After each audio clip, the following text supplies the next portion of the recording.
Good morning.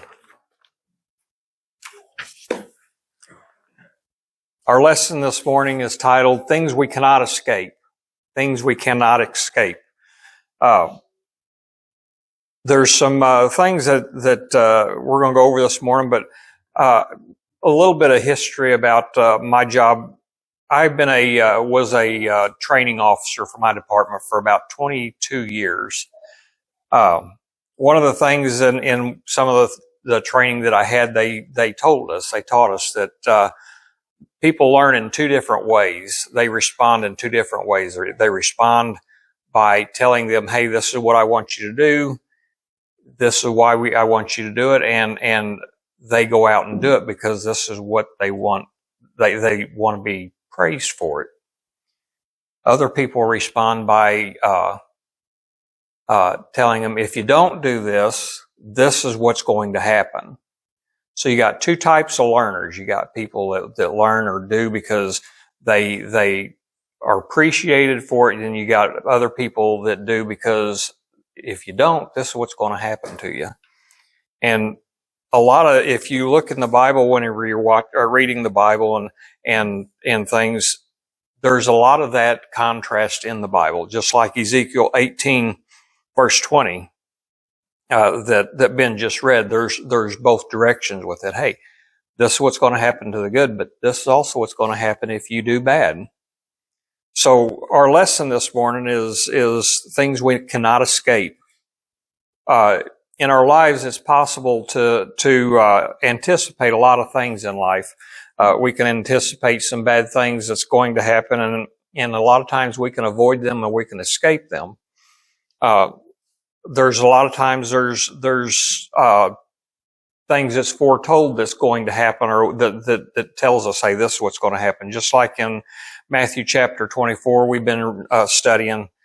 There was signs, there was indicators that the destruction of Jerusalem.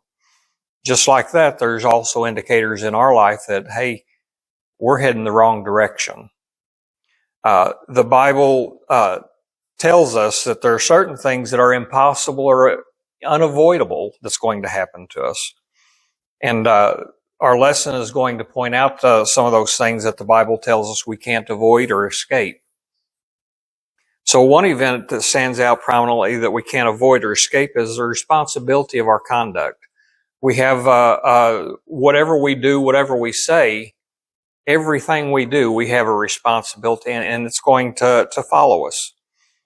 Ezekiel in his writings made it clear that each of us is responsible for our own conduct. Just as Ben read a while ago, it says in Ezekiel 18:20, "The soul that sinneth, it shall die. The son shall not bear his own iniquity, or the iniquity of the father."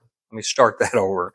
"The son shall not bear the iniquity of the father, neither shall the father bear the iniquity of the son. The righteousness of the righteous shall be upon him, and the wickedness of the wicked shall be upon him." So each one of us are going to reap what we sow. Each one of us are going to be judged by our own actions. And we're not going to be able to escape that. That's inevitable. The Hebrew word for iniquity here is awan. I don't know that I'm pronouncing that correctly, but it's awan, which means sin or guilt. So it says the son shall not bear the sin or the guilt of his father, neither shall the father bear the sin or the guilt of his son. So put that in perspective. That makes it a little clearer. From the beginning of mankind, man has attempted to shift responsibility for his own actions, for his own conduct to someone else. Adam and Eve, if you remember, how that Adam, like, it was a woman that did this. So, everybody, it's come from the beginning of time. Aaron and the Israelites, he did that. It's common for people to try to blame somebody else. It's common for us to try to shift the blame to someone else. I remember whenever I was a kid, Mom and Dad would come in and, "Hey, who did this?" "Steve did it. It was him." It was always somebody else. It was It was never, we were never our own fault. So it's common. Everybody does it. So that's something that we've always experienced from our youth. Another thing that stands out prominently is the fact that it's impossible to avoid or escape death. It's death is going to come to us all. It's just a matter of when. It's a matter of how. And the question is, when it does come to us, are we going to be ready for it? Are we going to be in a position that when we do answer for everything that we do in our life, where are we going to stand? So Hebrews chapter 9 verse 27, Hebrews 9:27 says, "And as it is appointed unto men once to die," and that's where he says, "And it is appointed, as it is appointed unto men once to die." It's no one's immune from death. Everybody's going to face it. Our life here is uncertain. The time that we have, we don't know. James tells us uncertainty of life it's as a vapor. And I've said this before, whenever I was a kid and I was read to this verse here, it meant nothing to me. Every day that I get older, it means a little bit more to me. It is starting to make me understand. James chapter 4 verse 13 and 14, it says, "Now go to now, ye that say, today or tomorrow we will go into such a city, and to continue there a year, and buy and sell and get gain. Whereas ye know not what shall be on the morrow, for what is your life? It is even a vapor that appeareth for a little time, and then vanisheth away." So we don't know how long we have on this earth. We don't know how long that we have, and what we're going to do with it makes every difference. So another thing that stands out is prominently is the fact that no one will escape the judgment. Everybody's going to face God. Everybody's going to face God and answer for everything that they do here. The last phrase of Hebrews chapter 9, verse 27, as I read a while ago, it says, "And as it is appointed unto men once to die." So we're going to die. But the last half of that says, "It is appointed unto men once to die, but after this, the judgment." So we're all going to face that. Once we die, we're going to face the judgment. That's inevitable. Acts chapter 17 verses 30 and 31 says, "And the times of this ignorance God winked at, but now cometh all men everywhere to repent. Because he hath appointed a day in which he will judge the world in righteousness by that man whom he hath ordained." So everybody is going to be judged. So this is a short lesson this morning. It's short, but I hope that we all take something from it. Christ came into the world, and through his death, he brought the gift of salvation to us. He brought this gift to a world that was filled with iniquity, or filled with sin, filled with guilt. The moment that he comes back, this gift of salvation, this ability is going to be no longer extended. He's going to judge the world. He's going we're going to answer for what we've done. The question is, when we do answer for that, are we going to have grace extended to us? Are we going to be in a position that he will answer us and say, "Welcome"? Matthew records Christ talking to his disciples regarding the second coming.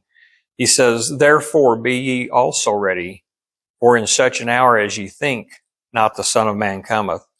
It's in Matthew chapter 24, verses 44. It says, "Therefore be ye also ready." We have to be ready, because we don't know when he's returning. So to escape the consequences of the living in rebellion to God's will is impossible. That's one thing we can't do. We can't escape the consequences of our lives here if we've lived a sinful life, if we've lived a rebellious life, if we've not lived the way God has asked us or told us to. Galatians chapter 6 verses 7 and 8 says, "Be not deceived. God is not mocked. For whatsoever a man soweth, that shall he also reap." It says, "For he that soweth to his flesh shall of the flesh reap corruption. But he that soweth to the Spirit shall of the Spirit reap life everlasting."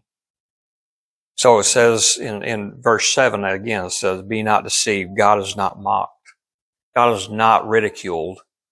He's not ridiculed. For whatsoever a man soweth, that's what he's going to reap. Whatever we sow in our lifetime, at the end of days, whenever we stand in front of God, that's what we're going to reap. So we need to remember that. We may choose to live in against God's will, in violation of His will, and He will not stop us from doing that. He will allow us to do that. He'll let us choose our course, but we will receive the wages of our sins. We will receive, which is death. We'll reap corruption as a result of not obeying God's will. But on the other side of that, at the other side of that, it says in Galatians 6, chapter 6, verses 8, the very end of that, "But he that soweth to the Spirit shall of the Spirit reap life everlasting." So there's two sides to this.